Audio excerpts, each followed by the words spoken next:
Hello, everyone. Welcome to another edition of the Gridiron Football Player of the Week show. I'm your host, Jace Lejeune, and join me in a new location here today. We're going to have Alex Allison on the road pretty much.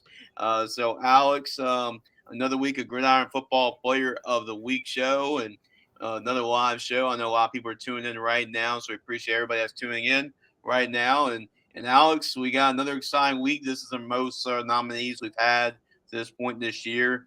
We have 16, which is usually a little bit above our limit, but we made an exception just for this week. So, Alex, another exciting list. And boy, we have a bunch of crazy individual performances we're going to go over today. Absolutely. Everything's bigger this week. The performances are bigger. The number of people is bigger. The number of votes is bigger. This was a nuclear week in all forms. This was a fantastic week to talk about, and we have a lot of people to go through. So let's just go ahead and get right into it. I'm with you, Alex. So we actually got our farthest guy nominee from here kicks off our list. So, Alex, tell us who's our number 16 guy. At number 16, technically tied for 15th. We'll talk about that in a second. But at number 16, we have Emerson Cross with 8 votes. Yeah, Emerson Cross from all the way from Seward, Alaska, Alex, makes the list. And like we said, we are used to diversity here in terms of the number of different states are ground football national player of the week. So anybody can really qualify as long as you send your nomination in. So we get one from all the way up the Great North, right? So Seward, Alaska, is crazy. But Emerson Cross's performance, he did it both ways on both sides of the football. And they needed it because it was a 9-man championship game. So big time players make big time plays in big time games, and that's what Emerson Cross did. 3 catches for 87 yards and 2 touchdowns. He plays tight end and defensive end, so those are his numbers at tight end. On offense, he also had 11 total tackles, 3 sacks, 2 TFLs, and 3 quarterback hurries, and a 36-6 win over Nasicki in a 9-man championship game for Seward, Alaska. So congratulations. And Emerson Cross took over the game on offense, and he took over the game on defense. Yeah, so this is a complete performance. You know, you have like 2 individual very good performances on offense and on defense. And when they combine like that, it becomes an elite performance that leads them to what I believe was a state championship game, correct? Yeah. A state championship victory in, I mean, I can't imagine what Alaska football looks like, but just the few details we do have, the fact that it's over in the middle of October, the fact that it's a 9-man football game, I don't know what his future looks like in football, but it probably is going to be pretty exciting because they probably don't pull a lot of kids from Alaska when you're doing college recruiting, but you might have to take a look at this kid because what he was able to do in the state championship game was really, really good. How did they find out about us from Alaska? Well, honestly I a reasonable question. Andy Bryson. Andy Bryson said, "Hey, I'm gonna write an article about a school in Alaska." It was like, go for it, Andy. Go for it. Shoot for the stars, and Andy did, and we are able to get a connection with that school, and yeah, then apply it on the list. Yeah, I mean it's great. It's awesome that that we're getting more. Being able to talk about people from more states and from farther away from where we're based. And yeah, so he didn't get a lot of support in this, but he qualified. Absolutely had a performance that was deserving of it. So yeah, congratulations to Emerson Cross. We have him at 16 here just for the sake of order, but truly tied at 15th. Yeah, right, for votes. And we're going to go to the guy who tied him. And let's just say he is definitely local compared to our last one. And it's a big name, obviously, not only Louisiana, but the entire country. We're talking about the number 1 running back in the country, Alex Tellesu, I guess is tied for 15. Yeah, slightly more well-known than Emerson Cross. At number 15, we have Harlem Berry also with 8 votes. The first tie that we've had, an exact tie between 2 people in the entire Player of the Week season so far this year. Yeah, it is with 8 votes, and everybody knows Harlem Berry. And the crazy thing is, he's going to get this performance, as crazy as it is going to get overshadowed by somebody we're going to talk about later in the show in the same game.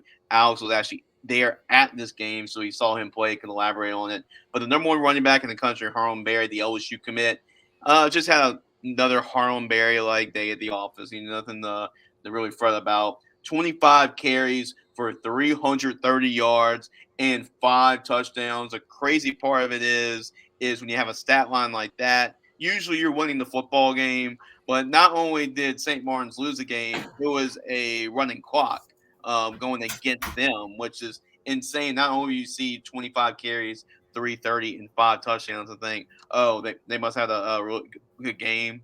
No, that wasn't the case. But still, great performance, individual performance by Harlem Berry to really help his team out there. Yeah, this was your standard Harlem Berry game. He had 3 touchdowns of over 60 yards. And getting to watch him in person was a real treat. He's the number 1 running back in the country for a reason. I go a lot more in depth about the game in our episode of Ball in the Boots. So if you want to go see my take on Harlem, you get to see that a little bit more there. But just the thing that I find so interesting, and the thing that's so funny to me, is the fact that he ended up tying with Emerson Cross for this. I don't know if you could find 2 more different players in terms of publicity and profile and all of that stuff on this list. And the reason they got no support here are for 2 completely different reasons. Yeah. Emerson Cross over in Alaska, it's just not that shocking. But for Harlem, it's like, well, he's got, 8 million people asking him 8 million questions. And he's like, oh, what's this other player of the week nominee? Yeah, right. He's panel. He actually was our player of the week one time last year. So, he was able to get the award before. but it's just funny that it's like maybe one of the most local, but also B, one of the most well-known players, easily, in my opinion. There's another person that is going to give him a run for his money in a couple of years. But for now, easily the most well-known player on this list for this week. And a huge name, and he put together a performance that was absolutely worthwhile, even though they lost by almost 40 points. So congratulations to Harlem Berry, of course. Not a week that is out of the ordinary for him, but still an extraordinary performance in general. Yeah, it's just extraordinary that he can do that just every single week, leading the Saints football team. He is special, a special football player. Got a chance to talk to him before, special young man as well. So he's going to do a lot of great things at LSU and beyond. But great performance by Harlem Berry. Another guy we know a lot about, and actually we were waiting for him to make an appearance on this list. He finally does, and it's our reigning Gridiron Football Player of the Year at our number 14 spot. At number 14, we have Kavian Bryant with 43 votes. Yeah, Kavian Bryant from Westwood High School in Palestine, Texas, was a reigning Gridiron Football Player of the Year. Got a chance to talk to him. Went to our camp in Texas. We actually gave him pretty much a presentation, an award presentation as well. Gave him his award, gave him his patch, and he's ready to defend his title. Right, he's trying to win back-to-back Gridiron Football Player of the Year awards. But he gets off to a good start here, throwing for 314 yards and 6 touchdowns, which is like, we're talking about Harlem Berry type game. That's a Kavian Bryant type stat line as well. Also added pretty much 100 yards on the ground too. So he had 98 yards rushing. So 412 total yards, 6 touchdowns, and a 63-14 win over Crockett High School. Westwood is undefeated still. Kavian Bryant's a big reason for that success. Coach Bishop's done a great job with that program. And Kavian Bryant's he's a 2027 quarterback, Alex, and he's 2 more years, and he's still getting offered by Division I Power 5 schools right now. So it's crazy what Kavian Bryant's potential can be, only going to a sophomore year. And, another great performance by Kavian to put himself on the list. We talked about how Harlem Berry's the most famous player on this list right now. Mm-hmm. But, come 2 years from now, Kavian's one of the 2 players here that I think we're going to be talking about just as much, if not more, alongside someone we'll talk about a little bit later. But Kavian Bryant, only a sophomore, of course, the reigning Gridiron Football Player of the Year. This, I think, is actually his second time making the list. I think you're right. Yeah, I think you're right. They made a really good run for him back in, I think, week 2, but he came up just short. Didn't quite get the same support this week, but you keep stockpiling those nominations. Maybe he'll be considered for Player of the Year anyway. But we're halfway through the season now. It was another really, really good week from him. Of course, that team is great. That team is going to be competing. They're undefeated right now. And Keaven Bryant is, like you said, a large part of the reason why.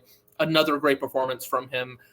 Would not be shocked if we heard about him again later on in the season, of course, especially considering his status as trying to defend his title as Player of the Year.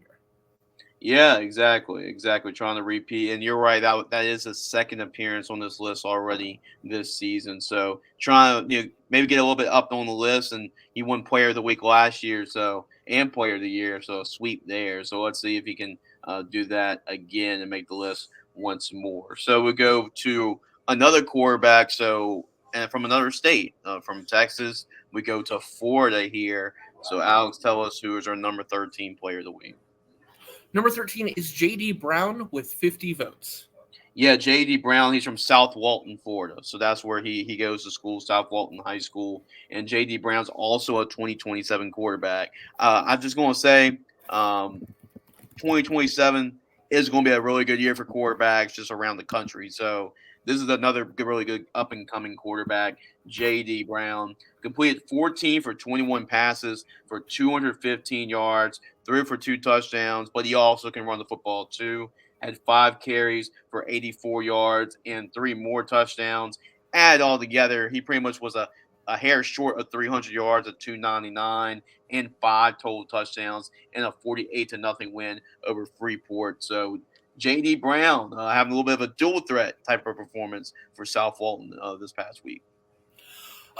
So South Walton High School, I did an article on them back in June, if I recall correctly, one of my first few days working with you guys. And I talked to the coach and I asked him what were a few of the players that he wanted to kind of, talk about. And J.D. Brown was one of the first ones he mentioned. His starting quarterback, I believe this is his first year starting, and, shows a lot of promise. And it'll be, some sort of growing pains with a first-year starter, but he's growing into what his coach and that team believe that he can be. And he has weapons around him, of course. And South Walton had a kind of they had a really tough schedule to start the season. But now that they're getting, into teams that they can compete more with, J.D. Brown is playing really well and showing just how good this team can be and how good this team really is right this moment. J.D. Brown had a great performance here, and I think the momentum will just continue to be really good for a South Walton team that I think is going to continue improving throughout the year and be great in the future as well.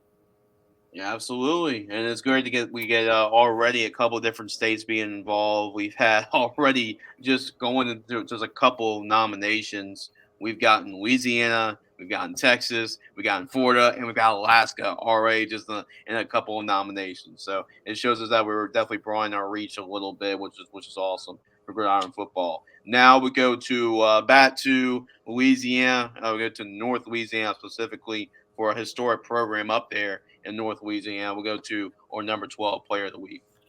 At number 12, we have Isaiah Washington with 68 votes. Isaiah Washington plays for the Haynesville Golden Tornadoes. And Haynesville, if you know anything about that Haynesville football program, they've won a lot of state championships. I believe that they are number 2 all time in Louisiana high school football history, right behind John Curtis with a number of state championships. I think they're at 17, 18 state championships. And David Franklin, who's been the coach over there, he's won a lot of them. His dad, Red Franklin, has won a lot of championships too. So it's been a great historic program. Isaiah Washington is their quarterback and as a return starter from last year. And he had a performance that was, unbelievable. Expect that a lot for your quarterback, but he did a little bit of everything, especially in 1A football. You have to do a little bit of everything. Not only had 2 touchdown passes, Alex, but he had a 46-yard punt return for a touchdown, too. And he also had 1 rushing touchdown. So already you got 4 touchdowns off the bat in 3 different ways. And he had an interception return for a touchdown, too. Problem with that was it was called back because of penalty with a block in the back that was going on behind him. So he should have scored 5 touchdowns in 4 different ways. That was the stat line. Like, that's all the stat line we got, but that's pretty much all we needed to hear with that type of performance. But unbelievable performance from Haynesville. There's a reason why they're one of the favorites to win that Division IV non-select state championship this year, and it's because of guys like Isaiah Washington. What a performance! And for him to do a little bit of everything, doing it, not only just the quarterback, him playing everything for this Haynesville team, that was very impressive. Yeah, it's always nice to have a more complete stat line when you're trying to consider a person, and it's very difficult if you don't get the full like completion percentage, yardage number, rushing yards, that sort of stuff to make it onto a list like this. But it goes to show you just how elite of a performance this was for him to still make it anyway. Haynesville's a great team, and he put together a performance from just getting in the end zone in so many different ways. The block in the back's really unfortunate, right? Because it looks way cooler if you could get 5 in 4 different ways. But still, it was a play that happened. He still made the play happen. He still got the interception, making his mark on the defensive side of the football, as well as getting that punt return touchdown, dominating in special teams, and, of course, being the starting quarterback for the team. Those 2 passing touchdowns, the rushing touchdown. So you put that all, the sum total, again, unfortunately, we don't know the yardage numbers, but you have to assume they're pretty decent, right? If you're putting together a performance like that, and being able to score 4 touchdowns like that is incredibly strong. Great performance from him, and another performance that's, of course, deserving of being a Gridiron Football Player of the Week nominee. Yeah, he actually led his team to a state championship appearance. They lost to Oak Grove last year in the Superdome. So only as a sophomore, so he's only going to his junior year. So it's going to be really good to see how this Haynesville team can do the rest of the way, because they are a team that can definitely get back there to play in the Superdome. And we go to actually first of 2 teammates back to back. We're going to go to for our number 11 player. So Alex Ellis is up next. At number 11, we have McKiley Robbins with 116 votes. Yeah, McKiley Robbins is actually going to be one of 2 players, I guess, at his position from the same team that are going to be on this list. So McKiley had himself a great football game, man. He had 3 interceptions, including 1 return for a 34-yard touchdown. And another one was from 52 yards out. Another one was from 15 yards out. Also had 4 tackles. And he also had a carry for 15 yards. So he did a little bit of everything in a 51-0 win over Springfield. Jules Sumner's got a lot of really good running backs, and they like to spread the football around in their rushing offense. And he's one of those guys that can carry the football for him. But you saw what he did on defense. A ball hawk, right? 3 interceptions. And what's even crazy about this is, like, I mean, that's not the only interceptions from the game. He had 3 himself. So unbelievable performance on the defensive side of the football. That definitely got him on this list. And, the Cowboys are looking pretty good right now. But, yeah, he was a ball magnet in that football game, that's for sure. Yeah, I believe you got a chance to see this Jules Sumner team. Yeah. I think these 2 spots kind of should be talked about in tandem a little bit, but I'll briefly talk about McKiley. I mean, you get 3 picks from the linebacker position, and that's an incredible performance, of course. Including the defensive touchdown. That's crazy. I mean, getting a pick as a linebacker is not that easy. Usually you're talking about safeties and corners when people are talking about people with like leading a team in interceptions. And somehow it gets even crazier from that perspective in just a second. But yeah, 3 interceptions, 1 pick six, including a carry on offense, probably playing a little bit more than just 1 snap on offense as well. So you're talking about maybe a player playing both ways, getting a little bit of playing time on both sides of the ball. And yeah, that's a great performance. 3 picks is really, really great. But let's talk about these 2 guys together a little bit. Exactly. That leads, that transitions to our next guy, because he's also a teammate, and you have to talk both of them really to give you a really good appreciation of the stat line. Alex will go to our top 10. Our number 10 player is Kendall Brown with 206 votes. Yeah, I saw Kendall play. A very impressive linebacker, great defensive player for this Cowboys football team. I mean, he looks like your prototypical linebacker too. Definitely not going to try and mess with Kendall. Let's just say that. Really good football player. He also plays running back too, so there's another guy that can carry the football for him. So you got Jamon Dyson for them too. We had to call him Slice and Dyson. That was the name when he won Player of the Week last year for Joel Sumner. And So Mekhi Robinson, we just talked about him, right? He had 3 interceptions. He's also a linebacker. He had 2 interceptions, and both of them were returned for touchdowns. One from 45 yards out and the other from 42 yards out. So that running back background kind of helps him there on the return. So 2 interceptions returned for touchdown, had 5 tackles and a TFL. It wasn't a great day for Springfield, throwing 5 interceptions between 2 linebackers for Jules Sumner, but very impressive defensive performance for guys that can play running back, but it's the defense that we're talking about here that got them on this list, both of them. Yeah. This is one of those performances, and we're going to talk about a few more of these in a little bit of a different way later. But this is one of those games where you look at these two stat lines in one box score, and you're like, what did this game look like? Like, right. what was the emotion people were feeling, regardless of what team you were rooting for, or if you were just a neutral spectator? What were people feeling while they were watching a game like this? Yeah. Because like what like getting an interception as a linebacker is difficult. It's significantly more difficult to score a touchdown off of an interception as a linebacker because you're like in front of the offensive line. Mm-hmm. You usually don't have like a lane to return a pick. How were 3 of them? How did that happen? Were they all tipped? Were they tipped? Yeah, were they tipped? Were the linebackers not covering the middle of the field? Were they covering more like outside like zones? Yeah. What did this like? What was the visual? How did one team throw 5 interceptions to the linebackers and have 3 of them be returned for touchdowns? How is that even physically possible? This is one of those games. But yeah, this is I don't want to take too much credit away from either of these 2 players individually because of course they had great individual games. So we talked about McKinley. Kendall Brown had 2 pick sixes in one game. That is a career for a lot of linebackers. You get linebackers that finish their high school career and never have 2 touchdowns. Mm-hmm. So getting 2 of them in one game is ridiculous. It's a game he's not going to forget. One of those defensive performances. I don't know if we've had a single game this year with a defensive player scoring 2 defensive touchdowns yet this season. Yeah. It might be the first. I'm not. Don't quote me on that, but it might be the first. I'm thinking. I mean, I know Brian Broussard had 4 picks. Yeah, I know Broussard had 1 player of the week with 4 picks, but I don't think he had a pick 6. Yeah. And I know the next week I was at that game. He had a defensive touchdown with a scoop and score, but he didn't have a second one. So yeah, this entire game, again, I can't imagine what it looked like, but a fantastic defensive performance from the team as a whole, but especially that linebacker group. And it's great to see a couple of linebackers at this level that can defend the pass, that can cover as well as playing linebacker, because that's with how the game is shifting. That is the kind of linebacker that is becoming more and more valuable nowadays at higher levels. So it's great to see 2 high school linebackers that can do that. Yeah, for sure.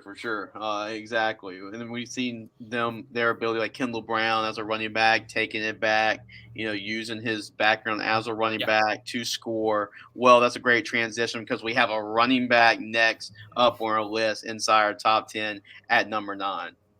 At number 9, we have Jasper Parker with 237 votes. Jasper Parker is one of the best in the state of Louisiana that is loaded at the running back position. In fact, Jasper Parker is a Power 4 commitment. He is committed to play for the University of Michigan. So, and his receiver teammate, Jacob Washington, he's also committed to play for Michigan from Archbishop Shaw in Louisiana. So Jasper Parker was on this list a couple weeks ago when he broke the single game rushing record at Archbishop Shaw, which is saying something because Shaw has had a lot of great running backs and great running quarterbacks as well for that program for a long time. So that was a huge record. And again, Jasper Parker makes the list, making himself a little bit of a resume for maybe Player of the Year candidate with another nomination. And this time he was able to really be the driving force in a 35-14 win over St. James, a good St. James team. 24 carries, 219 yards, averaging pretty much a first down every time he touched the ball, 9 yards a carry, and 4 touchdowns. So 4 to 5 touchdowns were scored by Jasper Parker. And right now, the Shaw football team is rolling after a little bit of a slow start this season. They're rolling right now. That's because they can hand it off to Jasper Parker, and he is rolling right now. And right now, this Eagles football team is really tough to stop, especially when you got a guy like that in the backfield. Yeah, Jasper Parker's a great player. Made a really good run for Player of the Week a couple of weeks ago when he broke that school record, like you said.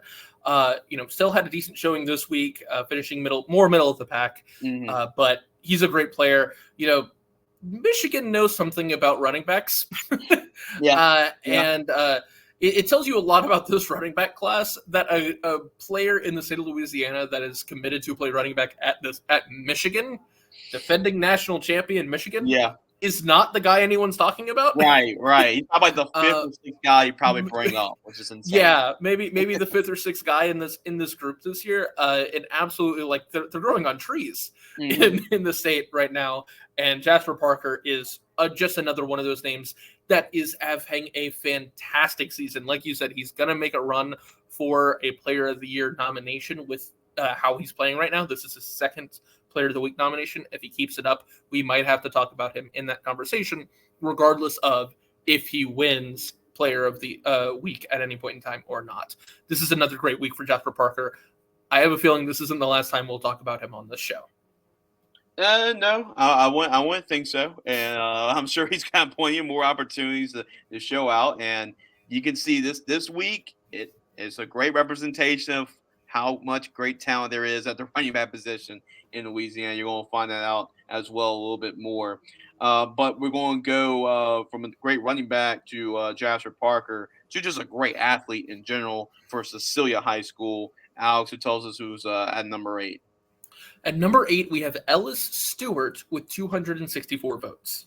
Yeah, Ellis Stewart. He actually went to our Gridiron Football Media Day for Cecilia. Great athlete. And, man, they have two guys that are jack of all trades that can do it all. I don't know how you prepare for them because you have Diesel Solari who can do it a little bit of everything at quarterback, but they also put him at quarterback too, and Ellis Stewart. So they just – I don't know how you prepare for both of them, but that's just the problems that they present on offense.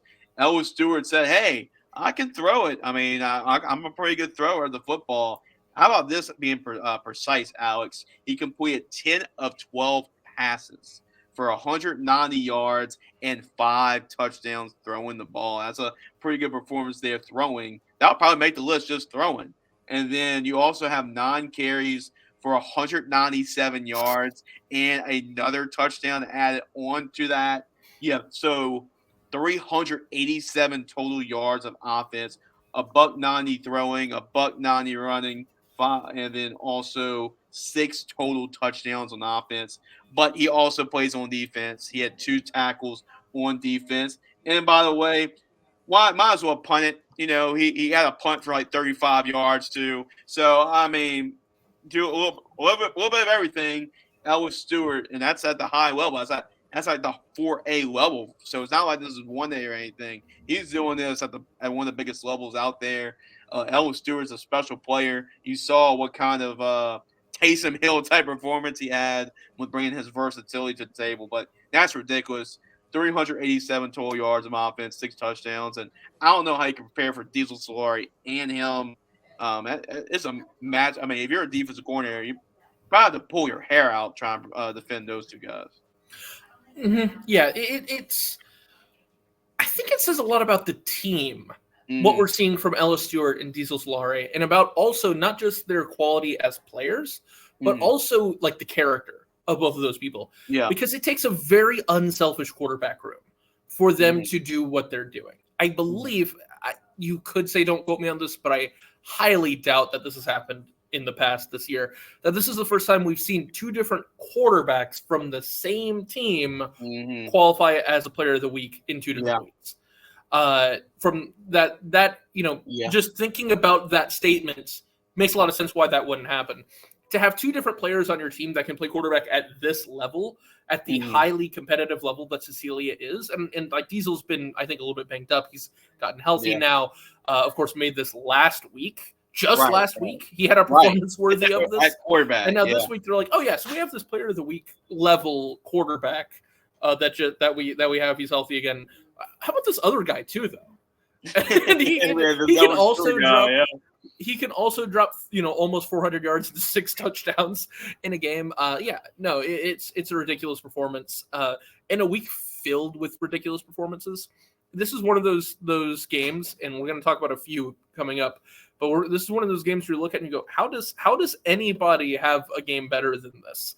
And yet, it happened a couple of times this week somehow.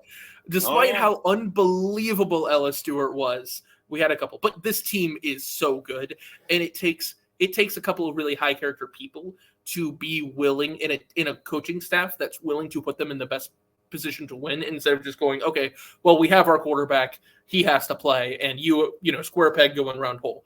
No, they're going to figure out a way to put these players in the right positions to win. Clearly, they're both working, and you I think hit the nail on the head here. This is impossible to prepare for a defense. I don't know how anybody does it. Cecilia is rolling right now. Oh, yeah. I mean, they were in the Superdome last year. They fell just short to Opelousas, and they have a really great shot. A lot of those guys coming back to, once again, challenge and play in the Superdome when it's all said and done. And we're going to go to a little bit of a brother tandem. So interesting situation here at our number 7 spot. But we're going to go with the younger brother because, the older brothers, I mean, they're just cool, right? They're just the coolest, right? The best. So we got to start with the younger brother first, right? Being the older brother myself. So we're going to go to number 7, Alex. At number 7, we have Colin DeBetta with 308 votes. Yeah, Colin DeBetta plays for Acadiana, the Wrecking Rams, and he's actually one of the best up-and-coming young receivers. I actually saw him play as a freshman, as a 9th grader, in a big playoff game against Karen Crow, and he looked like a senior out there with the plays that he was able to make was a key part in that win. And Colin had – talk about this being spot on for your quarterback. 5 catches, 156 yards, and 4 touchdowns. And by the way, they're not in a spread offense or anything. They run the veer. So this isn't like, empty shotgun, 5 wide receivers, a fun and gun. This is the veer they're running out of. So very impressive performance by Colin DeBella. He's got offer from Ole Miss already. So he's one of the best receivers of the 2027 class coming up. 5 catches, 156, and 4 touchdowns. One pretty big over a pretty good Bar football team, 48-7. So very impressive by the younger, the better brother. Yeah, this is another one I'm going to keep a little bit short just because we're about to talk about the older brother in a second. Yeah. But just talking about Colin specifically, he's committed to Ole Miss as a sophomore, which is ridiculous. Ole Miss, current playoff contender. I know they just lost to LSU, so we needed to talk in hush tones. But current playoff contender, Ole Miss still. Still top 15 team. Really, really good program under Lane Kiffin. Consistent 10-win program. One of the better teams in the SEC. As a sophomore, already knows he's going to be a Rebel.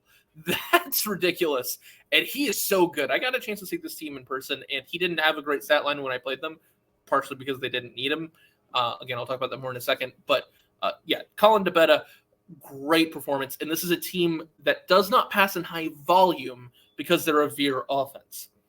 So when you're doing that, you want him to be really efficient. And he only had 5 catches. But when you're averaging 30 yards a catch and you only get tackled once, football's supposed to be a physical game, but he's just not getting touched, apparently. He's just unstoppable. 5 catches for 4 touchdowns is ridiculous. In a game where every single time he was getting targeted, it seemed like he was moving the ball, flipping the field, and scoring touchdowns for his team in a blowout win over a very solid team. Acadiana is one of the best teams in the state, but let's talk about that more with the guy under center. Yeah, absolutely. We're going to talk about him, and also Colin. I don't think he's committed yet to Ole Miss, but I know he's got an offer from them. Oh, I'm sorry, he's offered. I'm so sorry. Yeah, he's got an offer from him, but oops. He's pretty good start if you're getting offered by Ole Miss for your first offer. But like you mentioned, Alex, we're going to go to the guy who threw him the ball and talk about great connections. There's a good reason why Colin DeBetta had a really good game like he did, because the guy throwing the ball is his older brother. So tell us who is our number 6 guy. Yeah, one second. I do wish we could go back and Okay, so yeah, just replace all the times where I say he knows to he can be, he has the opportunity. Okay, there. I apologize. I just No, slipped it's the all mic. good. He's already been offered. That team Oh, that good knows they want him. Okay, cool. Yeah. Colin's great. Okay, number 6 is Caden DeBetta, the older brother Caden, with 601 votes. Yeah, Caden DeBetta. Yeah, I mean, it makes a lot of sense. We have that brother chemistry, right? I mean, it's hard to stop. And Caden and Colin have played the last 2 years together, so they're always going to be clicking offensively together. And as good as we talk about Colin and the potential he has, Caden has a chance to be Acadiana's all-time leading passer. The guy in his way is his head coach, so that should be very interesting. Matt McCullough is the all-time leading passer in Acadiana history, and good chance that Colin will have a chance. I mean, Caden has a chance to win that award because I think Caden's at 3,024 passing yards, and Matt McCullough is at 3,058. So all it takes is about a 35-yard pass. And sorry, Coach McCullough, your record is in jeopardy. I just gotta say that. So, but I'm sure he wants his guy to beat his record, knowing Coach McCullough. So, yeah, very impressive performance, Alex. We talk about the quarterback position. Caden DeBetta, 11 for 13. You know how his brother had 4 touchdowns on 5 catches? He was 11 for 13, so only 2 incomplete passes, 301 yards, and 5 touchdowns to either DeBetta or Russell Babineau, who's the Raging Cajuns commit. So those are 2 good receivers to throw the football to. Caden has a chance to be the all-time passing yards leader in Acadiana history. He's been a great quarterback for him. We know they can run the football out of that split veer offense, but them being able to throw the football like this, that is a reason why Acadiana is one of the best teams in the state of Louisiana right now. Yeah, I mean, we talk about how he has a chance, quote unquote, of breaking the record. He will. You're not supposed to say this, but it's a done deal. Yes, it's a done deal. Unless Matt McCullough suddenly gets stupidly selfish and is like, yeah, I'm just not calling a passing play for the rest of the year. Nope. He's got at least 5 more games plus any playoff wins. Like, it's done. It'll probably get done next week. Not a guarantee it'll get done next week because again the game plan might call for because of your offense. Things can happen, but it's a done deal, and it's just a matter of when, not if. And it's partially because of just how efficient he is. We talked about what that passing yard number was. That's not that high, right? 3,000 yards is a good number, but it's because of the offense, right? Yeah. It's because Acadiana is a veer offense. So you don't get that many opportunities to throw the football. And for him to be as efficient as he is amazing. And I got a chance to see this team in person when they played St. Thomas More. St. Thomas More is a really good team this year. They've kind of come into form over time. Yeah. Beating the crap out of Westgate a few weeks ago. Yeah. Helping get on the right track. But Acadiana was a better team, and they're one of the best teams in the state for a good reason. And Caden is like, that offense is so effective and is like a threshing machine because he is a monster in that offense. He can run the ball. He can run a very difficult offense to run, even if he can't throw a football. Even if he couldn't throw a forward pass, it would be an effective offense because that's how the veer works. But the problem is that he can really, really well. It's like watching Army this year in college football, where all of a sudden you're like, wait, what do you mean the quarterback can throw a 50-yard bomb? Wait, no. No, Notre Dame doesn't want to run into that Army team in a few weeks. Yeah. And it's a similar thing here where this offense is just clicking. It can do everything. It can run at a very effective level. They trust their offensive line. They trust the entire team, whether it's the running backs, the wide receivers, the quarterback. And Caden is the engine behind that offense. He is great. He's super efficient. He can run the ball. He is throwing the ball at a ridiculous clip per pass. And the record's done. It's going to be done.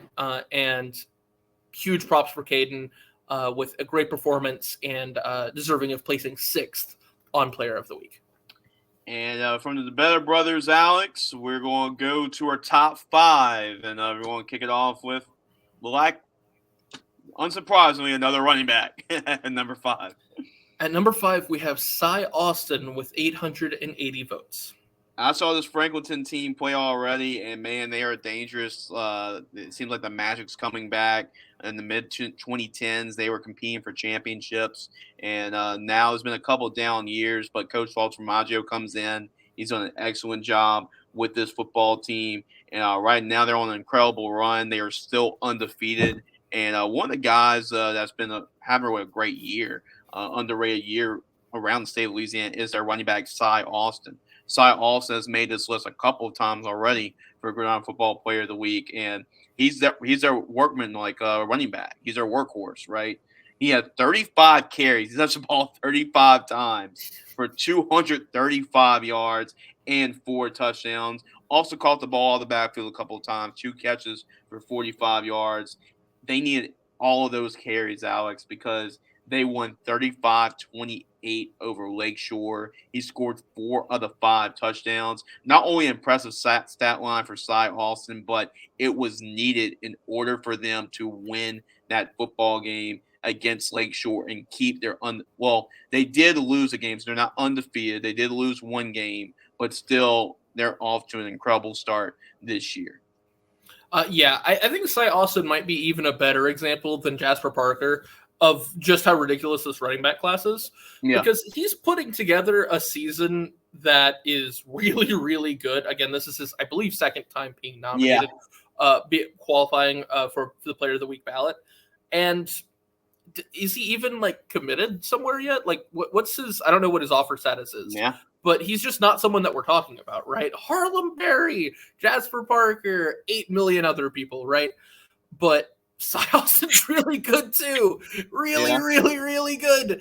And putting together another performance where you're putting your team on your back when you have 35 carries, that's a workhorse performance. And in a game that is that close, it's really impressive. Because you can feel it in a game like that, where you're getting into that fourth quarter, and we don't know what the game script looked like. We don't know if they were tied in the fourth quarter or if they had like a 2-score lead or whatever. But every time you hand the ball off to him, you know he's going to produce. You know he's going to move the chains. And he gets into the end zone 4 times, 4 of the 5 times for his team. He made the difference for that team. That offensive line, that rushing attack made the difference for that team. That is a fantastic performance, a performance that is deserving of being on here, of course. Great week for Cy Austin and what has become a great season for both him and his Franklinton team. Yeah, they're ranked up there. I believe I could be wrong, so don't quote me on this exactly, but they could be number 1 in the power rankings right now for the playoffs, which just means they could be a number 1 seed for right now on what it looks like. So they're definitely playing for that. And Cy Austin's been a key reason for that reemergence of this football program, this proud football program. Now, Alex, we go to a guy that's made national headlines at our number 4 spot. At number 4, we have Peyton Pop Houston with 2,082 votes. In case everybody was living under a rock last week, Peyton Houston, he had a decent performance, right, Alex? An okay performance, Yeah, this was a good season stat line for him, right? Yeah. He only completed 53 of 68 passes for 817 yards and 8 touchdowns. I am not done. That is the first part of it. He also ran for 87 more yards and 2 more touchdowns. Add it all together, it's a season for a lot of people. 904 yards of offense and 10 total touchdowns. Here's the kicker, Alex. They lost the game. You think they would win the game, but they lost the game. 77-76 in overtime. Pop Houston just made 2 defensive coordinators very upset. Why? Defensive coordinators, Captain Shreves going into that meeting room saying, "We gave up 800 yards and 10 touchdowns." and we won, but still. And Evangel's defensive coordinator from his own team is saying our quarterback threw for 800 yards and 10 touchdowns, and we lost the game. So you can imagine Pop Houston just made 2 defensive coordinators pretty upset after that game, even his own. But unbelievable. Like, I don't think even, college football 25, Alex, when you have the freshman level, well, maybe with the class of 15 minutes, on NCAA 25, like, I don't think I can still have that stat line with like 800 yards and 10 touchdowns in like rookie mode, and he's doing this in real life. It's insane. I think people are going back and forth to see if this was like the national record. I think Will Greer had a similar type performance back An old name in high school. Yep, former quarterback at West Virginia, at Florida, and Pop Houston. I mean, take yourself a bow. I mean, that's all I can say. Definitely deserved to win the game when you have 10 touchdowns, but just lost by 1 point, 77-76. Unbelievable performance, and crazy enough, Pop Houston was on the short end of the stick in that game.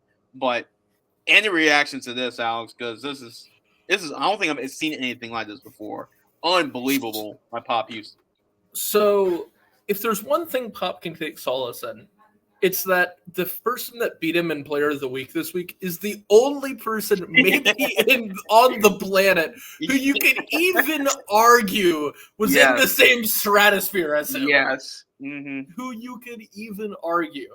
Yeah. So if it makes you feel, but it's not like we're going to get to number one, and number one's like, oh, this person had 15 carries for 250 yards, and 2 touchdowns. But they beat whatever, it's not one of those games. And look, to anyone who had a stat line like that, that's a great game, deserving of potentially being on here depending on the week. But we're talking about history here. Yeah. We're talking about a guy competing for the greatest quarterback performance in a single game in the history of like high school ever, anything at high school football. Because we're talking about the country, like this is American football we're talking about. This is talking about national record. This is a world record for the high school level.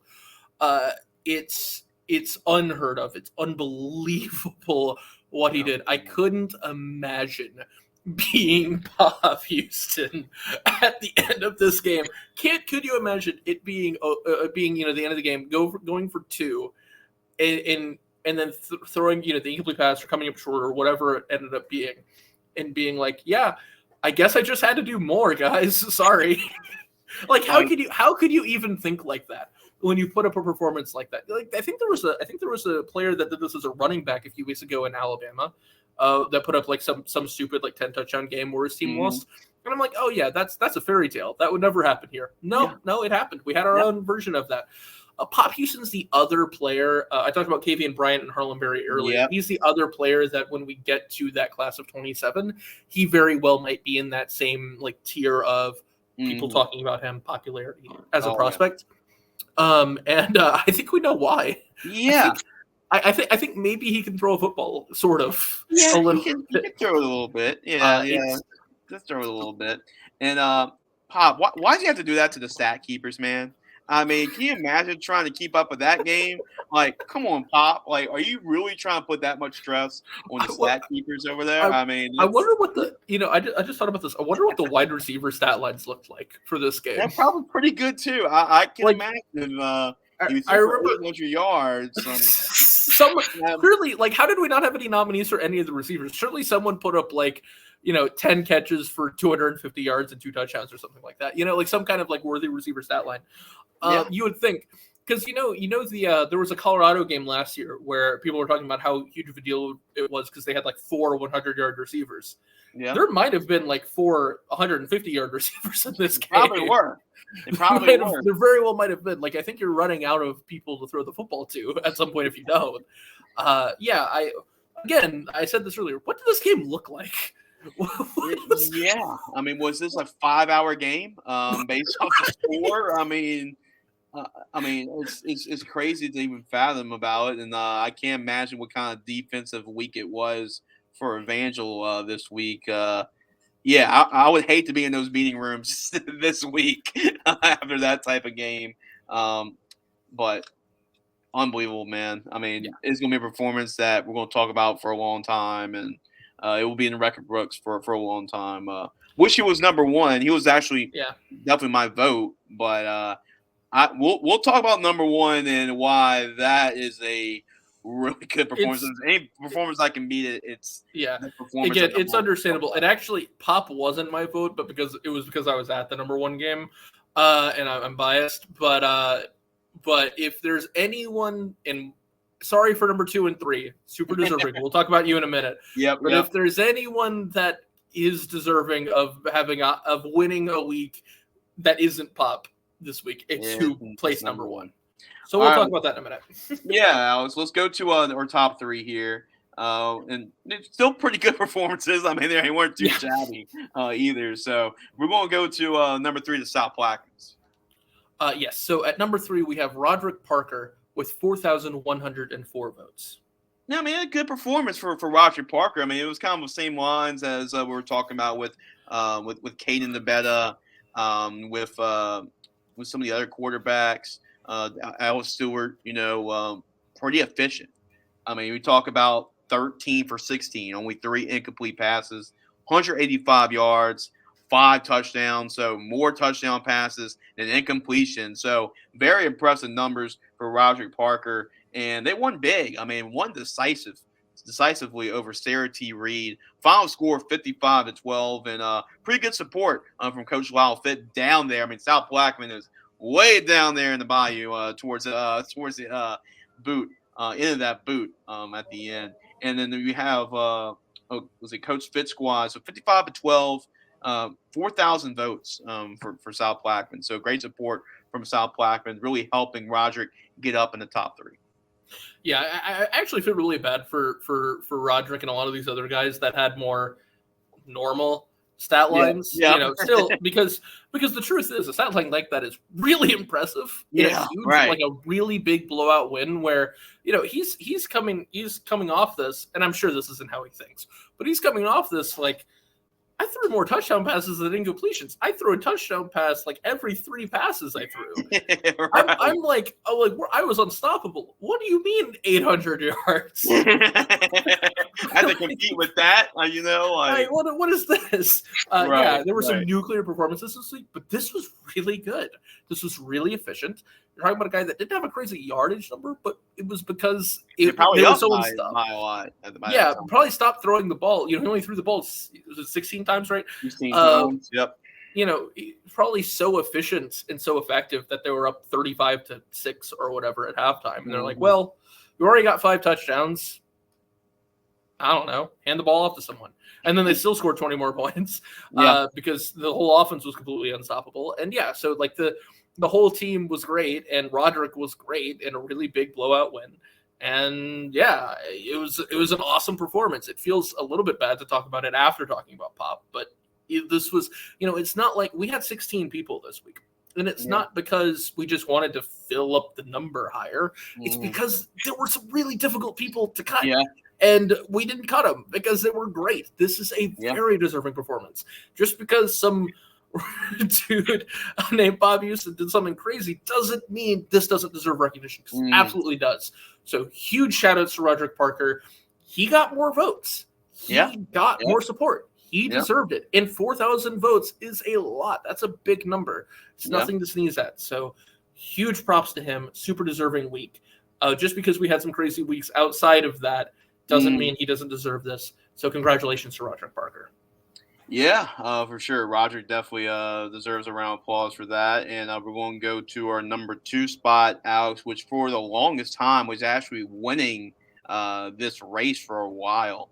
And we're going to talk about who won at the end. But we're going to go to our number 2 guy who was leading for along the way. So at number 2, we have Jim Burlow with 10,086 votes. Yeah, we're 10,000 votes. Is off to a really good start. And Alex, if we put a running back on this list, it's usually for 2 reasons. Number 1, they have a workman-like performance. They're the bell cow. They get like 30, 40 carries for like 300 yards and like 4 touchdowns, like Cy Austin, like you just saw. or you just get the ball like 6 times and score like 5. So that was kind of on the lines of what Jim did this past weekend in a 46-20 win over Vidalia. He only had 12 carries, but he made all of them count. 12 carries for 201 yards and 4 touchdowns. So 4 of the 12 carries he had went for 6 points. Reservations for 6 is what Jim had. Same amount of touchdowns as some of the other guys like Cy and Jasper, but did it on less carries. So very impressive performance by Jim Burlew, representing Buckeye. Coach Eric York does a good job with that program. They went to our media day up in Pineville earlier this year. So big performance from Buckeye's Jim Burlew, and huge shout out to the Panthers for really backing their guy up, over 10,000 votes, and reason why he's number 2 on the list this week. We talked about like someone. Jasper had a really great week with like 9 yards per carry, right? Jim averaged like 15 yards per carry. Yeah. He shatters that kind of efficiency, and almost actually goes for like 17 or 18 yards per carry. Like that's ridiculous. That every time he touches the ball, the field is changing. He's moving the ball. 4 touchdowns on 12 carries. That's a touchdown a third of the time he carried the ball. In a blowout win, again, maybe that volume wasn't there because they really didn't need it. They had the Lamborghini in the garage. They didn't need to take it out for too many spins. That was the kind of performance that Jim had. This is another guy that, and I feel bad for him for a little bit of a different reason, because something happened. There was something in the water with this number 1 spot. We'll talk about that in a second. But Jim, 10,000 votes is really good. Yeah. And unfortunately, this was not close. But Jim, 10,000 votes, that's a lot of support, a lot of community support for a performance that absolutely warranted it. That is efficiency. That is super impressive. With 4 touchdowns on 12 carries, 200 yards on 12 carries. Great performance by Jim. Great job. But let's talk about number 1.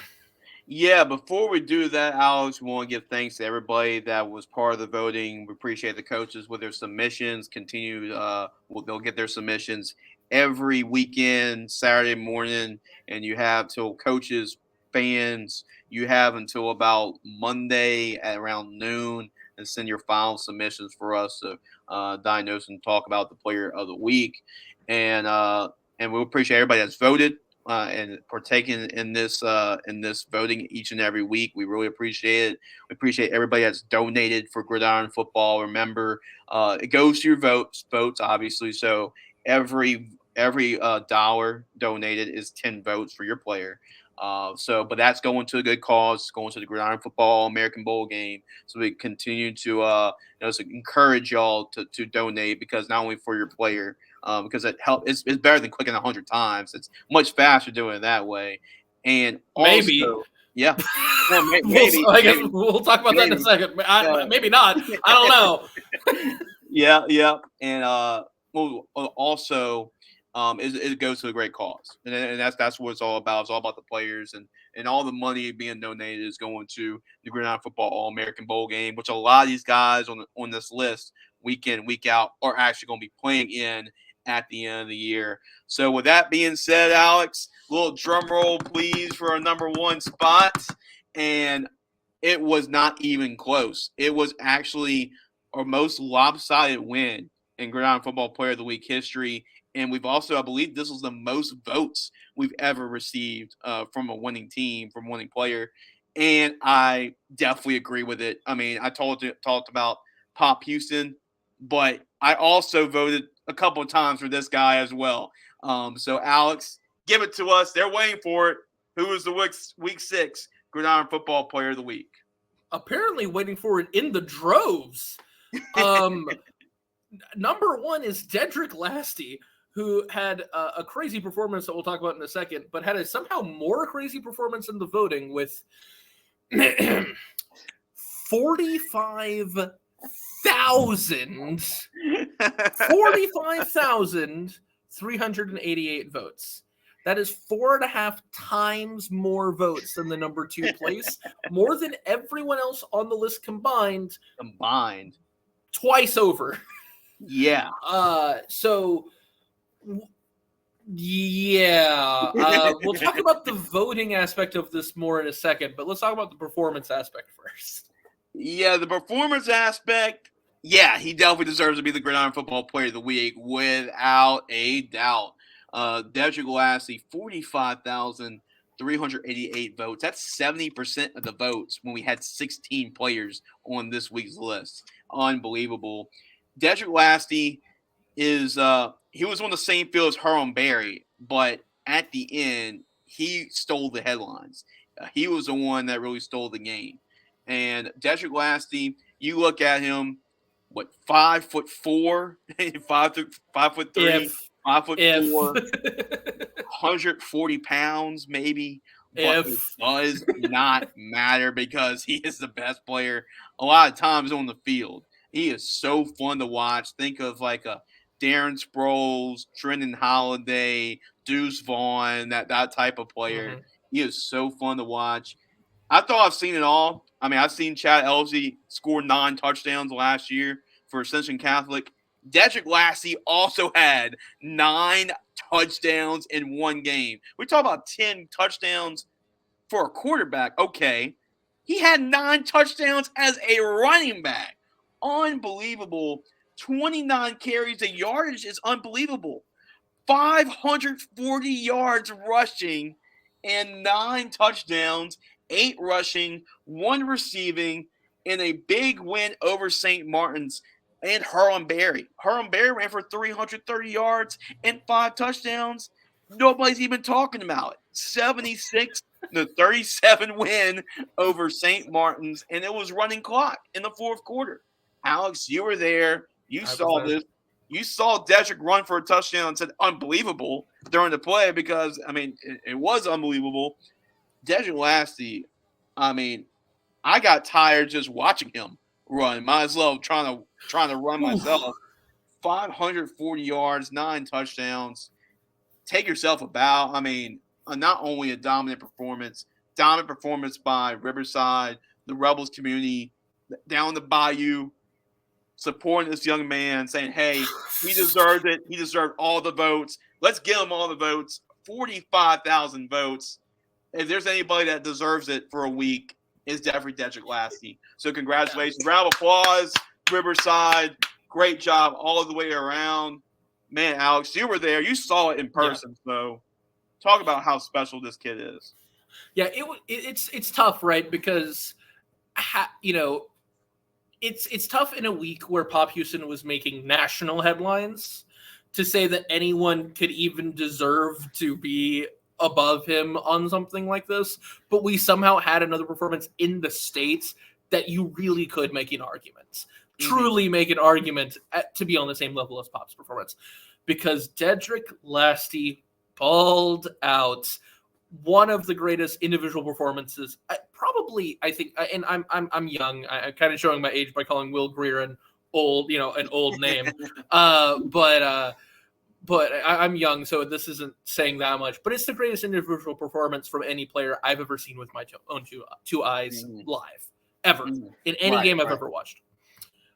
It was ridiculous. He was completely unstoppable. Some of those highlights are, and you're going to watch them now.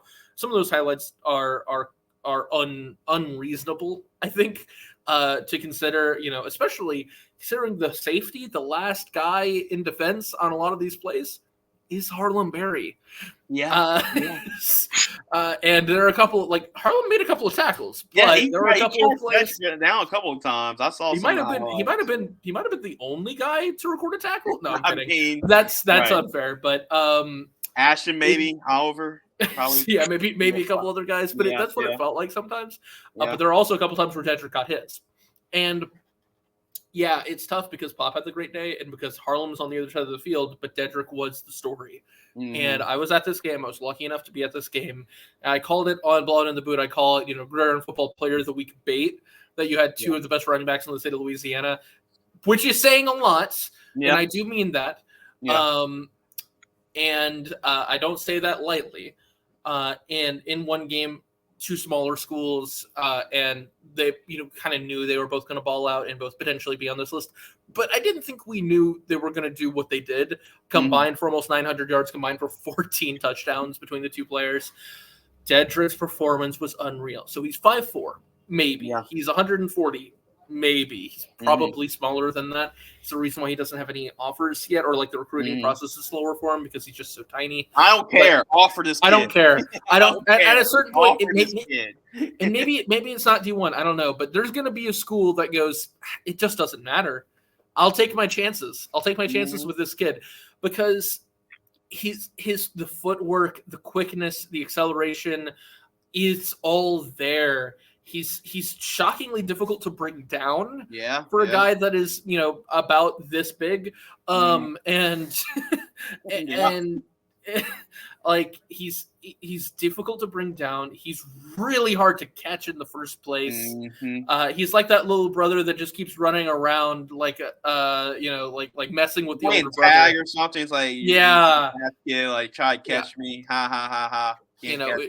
We talk about on Ball Into the Boot, the flag football guys. He's one of those guys that might be unstoppable in flag football. Oh, he'd be unstoppable in flag football. It's almost probably unstoppable in tackle football. Basically, he looks unstoppable in tackle football today. It was amazing. 9 touchdowns. Getting to watch this live was unbelievable.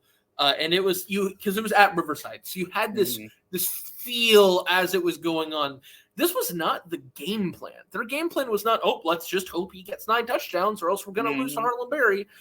Because in the first quarter, he wasn't getting all the touches. He wasn't getting this crazy ball share of the carries. There was another guy that got the first touchdown. But over time, it's like, they can't tackle him. They can't touch him. He is just, getting chunk play after chunk play after chunk play after chunk play. And he's touchdown after touchdown. He cannot be stopped when they get to the red zone. He cannot be stopped when it's a 40-plus yard touchdown. He had a couple of these runs that were absolutely sensational. This is a performance that unfortunately isn't the performance everyone's talking about from this week nationally from Louisiana. Yeah. But it's getting state headlines because it came very close to breaking state records and it shattered school records. It's a performance you're not going to forget. And it's a performance that I think is going to get Dedrick a chance in college. Yeah. That it was going to always be difficult for him because of his size. But I don't know if there's a single player in the state of Louisiana I'm rooting for more than Dedrick Lasty. There was one of my favorite jokes about Deuce Vaughn when he was coming out last year was Deuce has that dog in him, but it's a Chihuahua. That's what Dedrick is. He's a dude. He's a dude. He's gonna make some college coach really happy. It might be a D2 school. It might be an FCS school. It might be, might not be a school that people talk about a lot, but he's going to get a shot. He's going to make it count. I really believe in that. Super deserving of the performance. Let's talk about the vote for a second. That's unbelievable in itself. 45,388. That's the most we've ever had. 45,000 votes. I mean, you add the other 15 together, it doesn't equal to that. I mean, that is unbelievable voting by Riverside Academy and really down there in Reserve, Louisiana. We got to give them a shout out because they really went behind their little guy and made him big, right? Dedrick Lasty. I mean, what can you say about that? I mean, 70% of the vote, it was one of the most dominating voting performances we've seen ever since we've done this. It makes very little sense because you talked about how it was like Jim Burlow had he was in the lead for a while. Yeah, he was in the lead for a while. Out of nowhere, it becomes this insane runaway. It almost makes you I'm not seriously thinking this happened, but it almost makes you wonder. It's like, was there bots? Was there did we get hacked? I mean, what happened? Was it did we get ballot stuff? People just right? Did they steal the election? I don't know what happened here. Yeah. I mean, how did this? This is ridiculous. This level of fan support in a performance that deserved it so much. It deserved it so much. I'm so happy that the time we got this kind of voting performance was for this game because he deserved it so much. It He was definitely such a did. good performance, and I shout outs to the entire community at Riverside in Reserve, Louisiana, for making this happen. So an unbelievable day from Dedrick Lasty, an unbelievable week from this team and from this community. 45,000 might be more than the top two, I like think second and third of all time before Yeah, this. I think this was I mean, I have to go back and look, but I think this was the 'Cause most ever votes we've ever received from a winning player. Because I think the top two a couple of weeks ago when you had that like Nico Victorian versus Jonathan Walker super close race. Yeah, I think they topped that at like 19,000 each. yeah, this was So you're talking 45,000 votes. So like, right. this So was we're really talking good. about one guy that had more votes than the two highest people ever combined, both of them. Well, Andy Right. just walked in and said, I think we've had a couple last year because I know Kavian Bryant might have had like 40,000 one time. Okay. So, but this Well, is I mean, this is both. So Westwood had two players that won Player of the Week okay. last year, and those topped at 40,000. So Okay. but So this it's not yeah. this is up there. Like I gotta go This is back up and there. check which had more, but like this could definitely be up there. for sure. Easily the highest for this season. For this year, it's In the definitely conversation for the highest ever, and will be in that Mhm. conversation for a very long time. We'll see if anyone ever hits that 50K number. But yeah. this was again a performance that's absolutely deserving of it. Congratulations, Caden. Congratulations to Caden. I'm sorry, I'm tired. Congratulations to Dedrick. Congratulations to everyone on this list, including Caden DeVetta. All 16 of you guys, super deserving. This was a nuclear week for elite performances in the state of Louisiana and all around the country. So congratulations to all of you for another great week. Made this very difficult for a lot of people. So congratulations to everyone for another great Gridiron Football Player of the Week. Absolutely, Alex. And we're going to wrap the show up by saying thank you to everybody that's voted and has donated. Remember, all your donations that's going to voting not only will count for votes for your player, but it will also be money for the Gridiron Football All-American Bowl game. So it's for a great cause. It's for players with opportunities, giving that extra opportunity, right, at the end of the season from college coaches, college scouts, and show that they can play at the next level. So it comes for a really good cause. So we appreciate everybody that's donated. In case everybody from Riverside's wondering, okay, what does Dedrick get? What's his prize? Well, Dedrick will get a Gridiron Football varsity Letterman jacket patch that says Gridiron Football Player of the Week. So we've actually got the mail, so we should get them any minute now. So he will get that special Letterman jacket patch that says Gridiron Football Player of the Week, and then also he will receive an interview as well from Gridiron Football too. So get a chance for him, Coach Roussel, to talk about that performance, that very special performance, and get a chance to pitch him as far as colleges and everything. Get a chance for him promote himself a little bit too. So we'll interview Dedrick as well for the Gridiron Football Player of the Week show. Alex, any final thoughts before we wrap up here today? No, I mean, this is just another great week. I think I've said everything I've wanted to say. We've been here for a very long time. Yeah, that's about it.